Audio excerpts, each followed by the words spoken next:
लेकिन हर किसी को सरकारी जॉब मिल जाए ये संभव नहीं है, और मुझे ऐसा लगता है कि इसकी जरूरत भी नहीं है।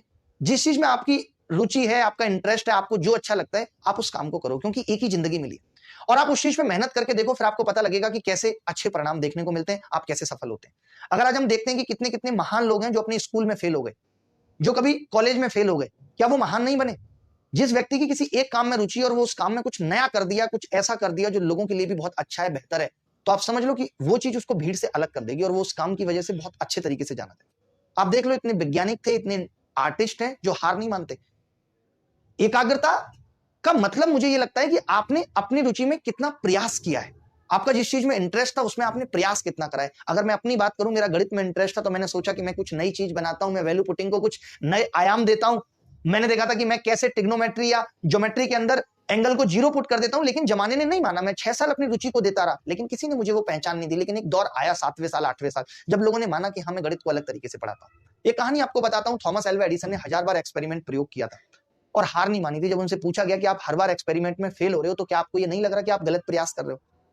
जब वो इतनी बार फेल हुए, उन्होंने बताया कि मैं हर एक फेल एक्सपेरिमेंट को लिख रहा हूं, जिससे कि मुझे जरूर पता है कि आगे आने वाली पीढ़ी को यह जरूर पता होगा कि इन सैकड़ों एक्सपेरिमेंट से कभी बल्ब नहीं बन सकता, और वो ऐसा कभी नहीं करेंगे। इसका मतलब कि जो हम असफल होते हैं, उससे हम दूसरे लोगों को और खुद को भी एक सीख देते हैं कि ऐसा करने से जीवन में सफलता नहीं मिलती। इसका मतलब आप समझ रहे हो ना? उनकी जिंदगी में एक बात और मशहूर है, जब वो बचपन में स्कूल पढ़ते थे तो स्कूल वालों ने उनकी मां को पत्र लिख कर दिया था, ये बच्चा बहुत नालायक है, ये बुद्धि से मूर्ख है और पढ़ाने का कोई मतलब नहीं है, ये हमारे स्कूल में नहीं पढ़ सकता। उनकी मां ने जब ये थॉमस एल्वा एडिसन को बात बताई तो ये कहकर के बताई कि बेटा, स्कूल वाले कह रहे थे अब तुम्हें पढ़ने की जरूरत नहीं है, तुम पहले से बहुत होशियार हो। सालों बाद जब उनकी मां के गुजर जाने के बाद जब उन्होंने महान खोज कर ली थी बल्ब की, तो किसी दिन उन्हें वो पत्र मिला। तब उन्होंने उससे पढ़ा और सोचा कि अगर उस वक्त मेरी मां ने मुझे ये बात बता दी होती तो शायद जो मैं आज हूं वो मैं नहीं बन पाता।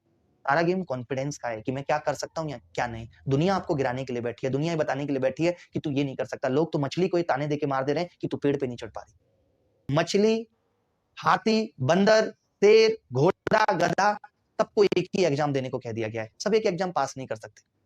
अगर पेड़ पे जल्दी चढ़ने की बात आएगी तो मछली चढ़ना तो दूर, कम देर में चढ़ना तो दूर, वो तो चढ़ ही नहीं पाएगी, लेकिन बंदर तुरंत चढ़ जाएगा। सबका अपना अपना अलग इंटरेस्ट है, सबके अपने अपने अलग हथियार हैं, सबका अपना अपना अलग काम करने का तरीका है, सबका अपना अलग अलग इंटरेस्ट है। आज भी आप कई उदाहरण देखोगे, बहुत से ऐसे बच्चे हैं जिन्हें इंग्लिश के टीचर या मैथ्स के टीचर कहते थे नालायक है, कुछ नहीं कर पाएगा। मैं आपको रिसेंट एग्जाम बताता हूँ। एक बैंक के टीचर है और उनके पास वो प्रियंका ग्रेजुएट चाय वाली पढ़ती थी। उन्होंने मुझे बताया कि वो टीचर हमेशा कहते थे कि ये क्लास की सबसे नालायक बच्ची है, ये कुछ नहीं करेगी लाइफ में। आज आप देखो ग्रेजुएट चाय वाली कहां पहुंच गई, उसकी ऑलमोस्ट 100 फ्रेंचाइजी होने वाली है अपकमिंग मंथ्स में। और ऐसे कितने भी लोग हैं जिनको टीचर ऐसे कहते थे और वो खेल में अंतरराष्ट्रीय खिलाड़ी बन गए। विराट कोहली को देख लीजिए, वो 10th पास नहीं कर पाए। और कई ऐसे लोग हैं, रणवीर कपूर को देख लीजिए, उनके 10th में बहुत कम मार्क्स आए। तो ऐसे कई लोग हैं, लेकिन हम क्या है ना, इस दुनिया की भीड़ में फंस गए। हम शायद रिश्तेदारों को, मोहल्ले वालों को और पड़ोसियों को ये दिखाने के चक्कर में कि मैं 8 महीने में एक शॉर्ट टर्म ये नौकरी ले लेता हूं और फिर मुझे लगेगा कि मैं बहुत अच्छा कर लूंगा जीवन में। मैंने अपने जीवन से पिछले 3 महीने में ये बात सीखी। मैं बहुत सारे दुखों से गुजरा।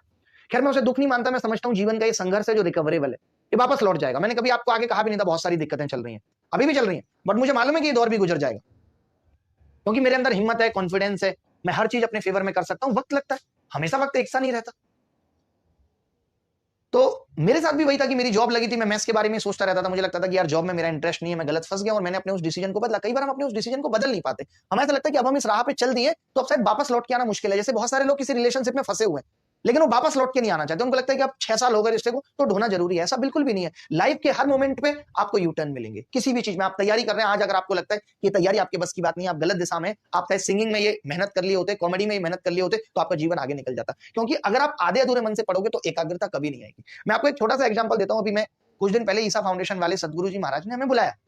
हम सुबह 5 बजे की फ्लाइट लेके 9 बजे में वहां पहुंचा। वहां जाके मुझे लगा कि यार यहाँ ना वर्थ नहीं है, चीजें मेरी समझ से परे हैं।